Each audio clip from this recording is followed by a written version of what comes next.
Hello, everyone, and welcome to Press Brew Podcast. The name is Austin Janota, and today's episode is being powered by Coffee MM. And today I'm joined by Dylan Bourne.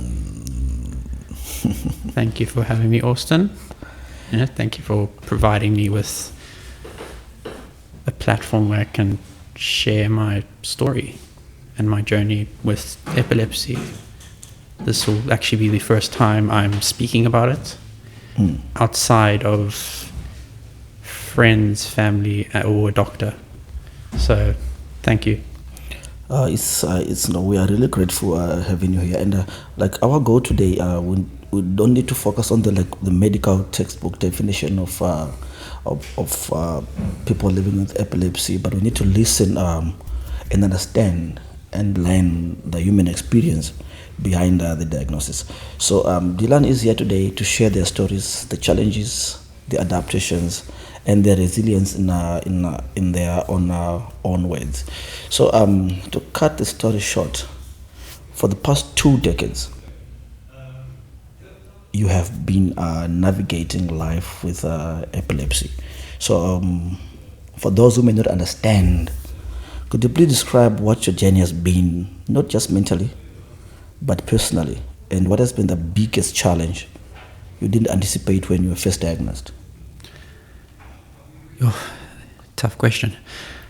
I would say the journey's been tough, not only mentally but physically. Mm-hmm.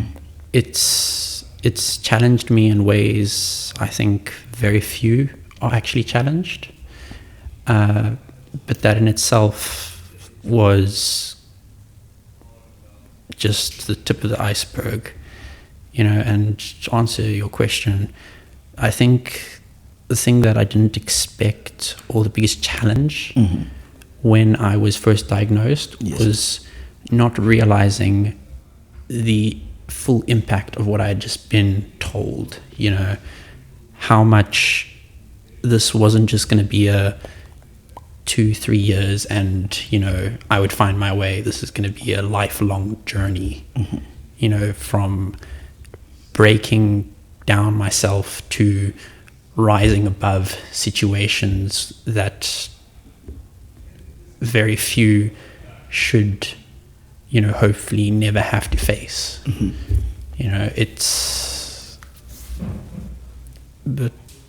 It's quite a long and just painfully beneficial journey, I would say. But this is just from my perspective, it's different for everyone else. I can't say everyone, had the same journey or same experiences. I think looking back, when I was the first few years of being diagnosed, I was, just normal, like a normal child, doing everything, learning, writing, and it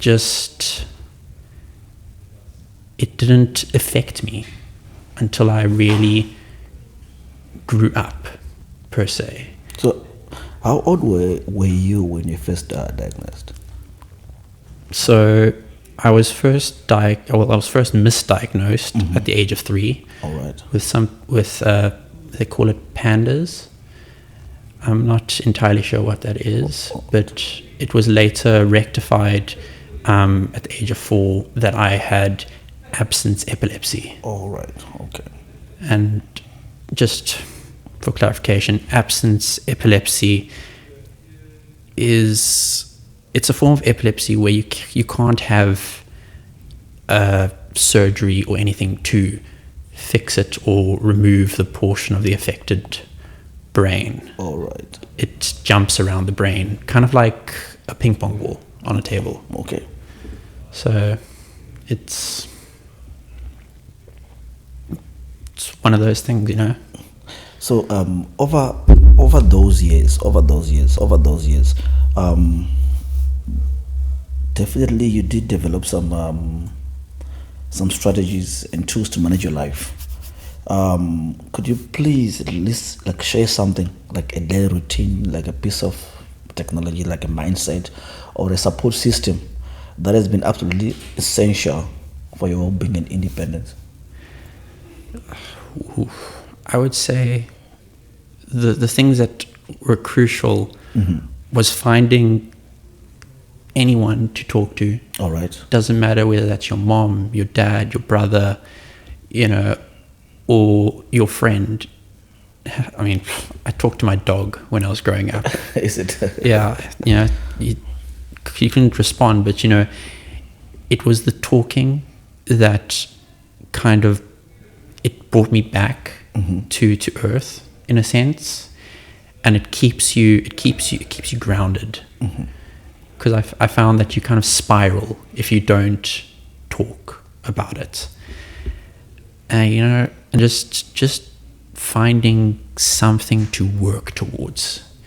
That for me was the biggest challenge, is finding anything to work towards, from maybe a sport or, I don't know, becoming an English teacher. It's finding something that keeps you grounded and keeps you in a good space. So those are two key factors. But I would have to say the biggest factor is, and I don't know how many can relate to this, is realizing, or kind of coming to the realization that as challenged as you may be, the people around you are suffering just as great of a challenge, all in their own way. That for me was my biggest realization, and I think the one that took me the longest to come towards. It puts into perspective that in some shape or form you're not alone, which is sadly how a lot of us do feel. We feel alone, ostracized, and like we're not part of humanity. We're some different, race or species entirely. That's one of, that actually goes back to the former question. That's one of the biggest challenges I didn't realize I was going to be facing, was that being looked at, treated, and almost just in a way becoming a ghost to the rest of society. So, yeah.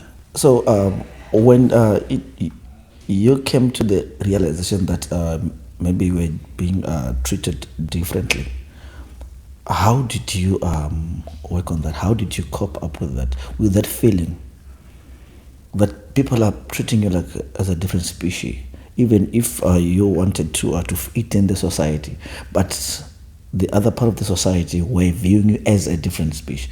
How did you work on that? How did you overcome the feeling, and how did you fit in back? It wasn't easy. Yep. I think it was one of the most challenging things I've had to work on, I would say, because there were moments where everything was, the world became gray to me. There was no life, there was no color, no emotion. It was a complete breakdown of myself as a human and just my overall humanity.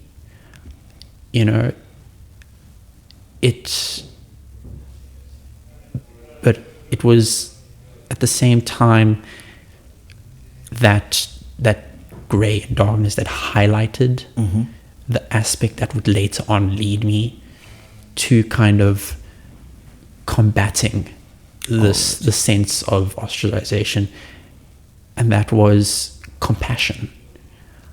I had this just unending urge to treat everyone how I wanted to be treated. Yeah. You know, I would get bullied for my difference excessively, yet if one of them was hungry, I would share my food. I would talk to them still. I wouldn't avoid them like the plague. You know, and to some, you know, they'd go, well, why would you do that to yourself? Why would you avoid? Why would you not avoid them? But, you know, you can't avoid problems. Yeah, very true. And you can't avoid people. And I think had I avoided people, I would have lost the very tool that would later become my guiding light, per se. So, yeah, it was compassion in the end of the day that really saved me, because it just allowed me to see what was right in front of me, but I at the time was just too blind to notice it. So let me take you a little bit back to primary school, high school.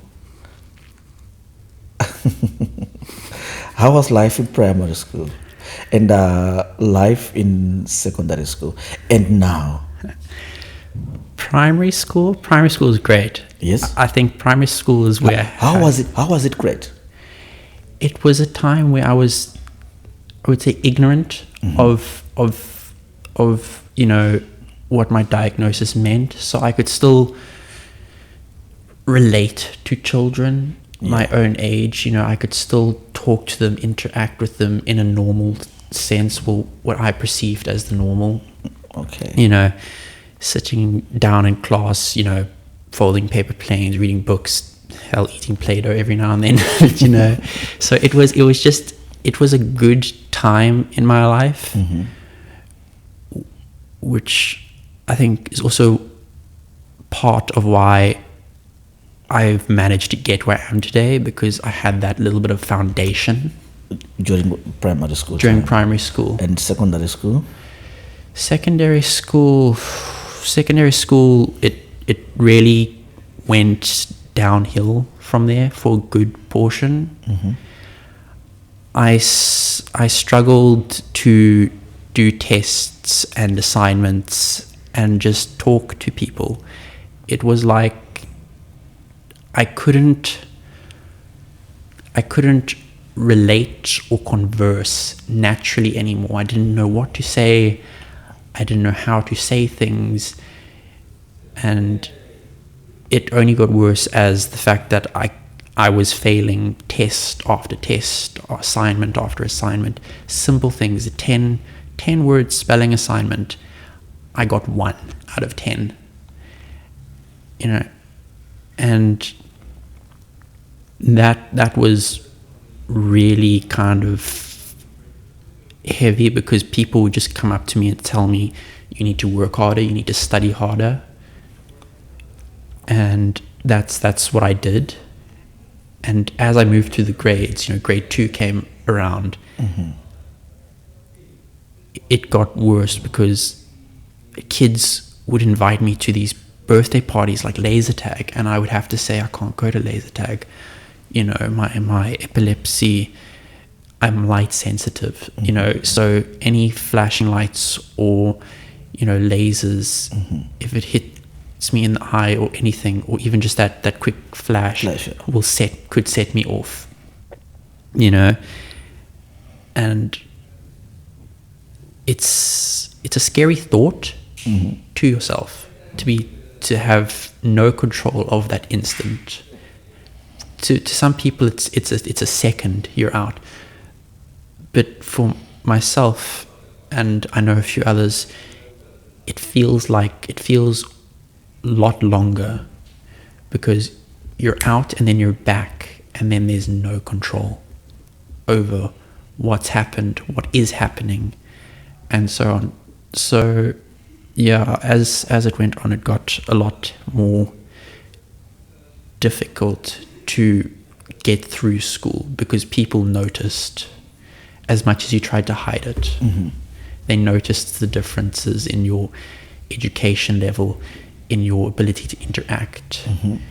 And then it just turned into full out, avoid and don't talk to him, because they didn't understand what you were trying to balance with your own kind of life. I mean, thinking back, I remember we wrote the spelling test. It was the end of the year spelling test. It was like 100 words. And I scored, I think, 2 or 3 out of 100. And it was only later realized in grade 3 that my medication had slowed down my neurological functions. So my brain was operating slower than the normal person. Because that sums up what my epilepsy is. Too many messages at once. Short circuits the brain. So, I had to kind of compensate for that, which didn't go well, because the teacher in grade 3, one of the greatest teachers personally in my opinion, very stern Afrikaans lady, picked up that I was writing in both is it script and cursive? Is that what they call it? Cursive? Yeah. And then it's just plain old Yeah. English. Yeah, I was writing in both formats because I couldn't write certain letters. My hands had become too jittery from the medication and the seizures. And, this was an amazing point, because she actually said to me, Dylan, that you can't do this. The school won't allow this. And then she took time out of her day to help you out. To help me out. And did it work? It worked. I still struggle today to write, neatly. But I can at least write to the point that you can read what I'm writing. All right. So, it's the small blessings in between